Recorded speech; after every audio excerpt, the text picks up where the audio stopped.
ulfaadha. Har'a waa'ee barreessaa Abdurrahmaan Hussein dubbanna. Abdurrahmaan Hussein eenyu akka ta'e gabaabinaan ilmi namaa sadii nama seenaa barreessee isa seenaa hojjetee fi isa seenaa dubbiseedha. Darbii mucaa maraatti jedhee of waamu kana kanneen sadii keessatti argamuu danda'a. Abdurrahmaan nama seenatti barreessee nama seenallee hojjetee akkasumallee nama seenaa dubbisee dhugooma carraa addaa qaba. Abdurrahmaan ifaan tokko mee hamdeen haadhaafi. Kanatti aantuuni Abdurrahmaan eenyu akka ta'e Abdurrahmaan bara 1988 godina Arsii ganda baadiyyaa Qobbootti abbaa isaa obbo Hussein Ushaa fi haadha isaa addee Faaximaa Kadiir irraa dhalatee akkuma nama kamiittuu Abdurrahmaan mucaa jabbii guddatee umriin isaa barumsaaf kennaan barumsa seenee kutaa tokko waaqa kutaa 8 mana barumsa sadarkaa tokkoffaa Qobbootti baratee akkasumallee mana barumsa sadarkaa lammaffaa Kataar Gannatti baratee akkuma kutaa 10 xumureen waggaa 5 dokumentiin Abdurrahmaan Hussein qaama mootummaatiin irraa fuudhamee hanga bara 2009tti Abdurrahmaan barumsa addaan kutuudhaan keessattuu bara qeerroo jijjiirama biyya keessatti sochii dhufee nama hidhamaa miidhamaa turedha. Akka irraa immoo anaaf Abdurrahmaan Hussein kaampaasii kana nuti keessatti waggaa 3 hojiin turre yeroo achi turetti barreessaan Abdurrahmaan Hussein barataa cimaa fi gumii Gadaa Saawoo keessatti sochii adda addaa nama godhaa ture. Kanaanis immoo diinii kaampaasicharraa nama yeroo adda addaatti badhaasa fudhate. Yeroo immoo eebbaaf qaqqabutti barattoota gurmeessee lafa seenaa Oromoo keessattuu bakkee akka Aanolee fi Calanqoo barattoota baasii isaa qabatee daawwachiisee nama seenaa mataa isaa ishaaraa mataa isaa lafa kaa'ateedha.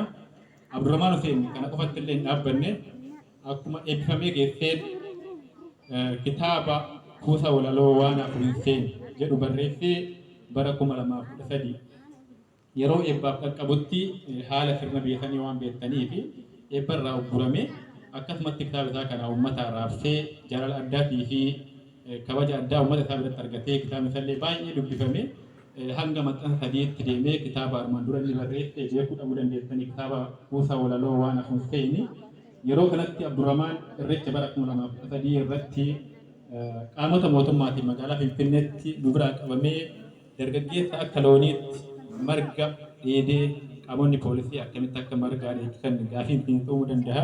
Garuu nuti namoota gaaf kana ijaan argaa turre Abdurrahmaan Hussein nama akka looniitti sababa qabsoo saba kanaaf marga dheedeedha.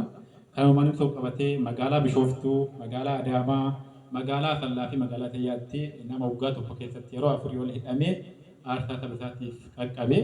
Abdurrahmaan barumsa isaa digirii Harraambee Yuunivarsiitii irratti osoo baratu waggaa 3ffaa isaa yeroo dhumaatiif kitaaba gaafa fulbaana 9 kitaaba icciitii fa'aa dhokfamee kan milkiyaa sirreessuu barreesse irratti keessumaa kabajaa taanee magaalaa Asallaatti deemne namoota 500 ol keessatti sababa tokko malee badii tokko malee qabamneet gara mana hidhaatti geeffamne.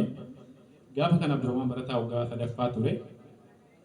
Kanaanis sirna murtii hamaa itti murteessanii murtii du'aa itti murteessanii yeroo isaan mana hidhaa magaalaa Asallaa irraa fudhanii gara godina Shawaa Bahaa magaalaa Walincittii deemanitti tumsa uummanni Oromoo godheef tumsa miidiyaan Oromoo godheef lubbuun isaa oolte. Abdurrahmaan Hussein turtii yeroo dheeraa mana hidhaa magaalaa Tayyaa erga waliin turre booda biyya sanii bahuudhaaf gara biyya baqaa deemuudhaaf biyyoota akka Keeniyaatti imaluudhaaf yaalii godhee milkoofnee fi sana booda gara uummata jaalalaa uummata kabajaa gara biyya Dubaay dhufuu murteesse. Akkuma biyya Dubaay dhufeenillee turtii baatii 8 booda guyyaa har'aa Juunii 30 kitaaba madaa hin fayyine jedhu akkuma baanarii gubbaarratti argitan kana madaa hin fayyine Oromoo madaa hin fayyine qaba. Kitaaba kana keessatti jala kanatti arguu dandeessanii suuraa Aanolee, suuraa Calanqoo fi suuraa artistii Hacaaluu Hundeessaatti mul'ata. Kuni martuu bara Oromoon itti cabeedha. Oromoon gaafa Aanolee harki harmirraa muramillee hin cabee. Oromoon gaafa Calanqoollee miila isaa dhabee hayyoota isaa dhabee kumaatamaan itti dhabee akkasumallee gaafa artistii Hacaaluu Hundeessaa du'u Oromoon guutumaan guututti istiin har'aatti hanga yaadannoo guyyaa kaleessaatti boohaa jirraa gumaa isaatti arganne isallee arganne Hacaaluu qofa dhabne fakkaattota akka Hacaaluu hayyoota hedduu dhabne. Kanaanis ol qabatee Abdurrahmaan sochii qabsoo keessattuu waggoota 6 darban kanaaf turtii isaa kitaaba madaa hin fayyineef waan Hussein jedhullee mana hidhaa keessatti akka inni barreesse an sirriitti beekaa keessattuu yeroo mana hidhaa Bishooftuu turetti yeroo namoonni qarshii yookaan immoo nyaata fidaniif kitaaba naa fidaa jedhee dargaggeessa yeroo baay'ee dubbisuun tasgabbii qabuu fi sochii qabsoo osoo bira darbuu hin barbaanne yeroo magaalaa Fallaatti daandii maqaa manneen barnoota jijjiiran keessatti qooda olaanaa nama qabuudha. Abdurrahmaaniin al tokko naa galateeffadha. Kana caalaa Abdurrahmaaniin hojii isaattuu isa hima. Ani himee hin fitu.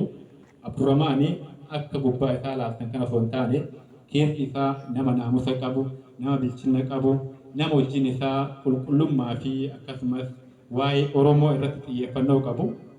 Barreessaa Abdurrahmaan guyyaa har'aa kitaaba kana waggaa 5 oliif barreessee madaa hin fayyine isinitti fidee jira. Isin immoo kitaaba kana bituu qofa osoo hin taane bittanii dubbistanii hiriyoota keessanillee affeertanii akka jajjabeessitan kabajaa fi jaalala maqaa aartii Oromootiin isin gaafadhaa. Naa galatooma ulfaadha.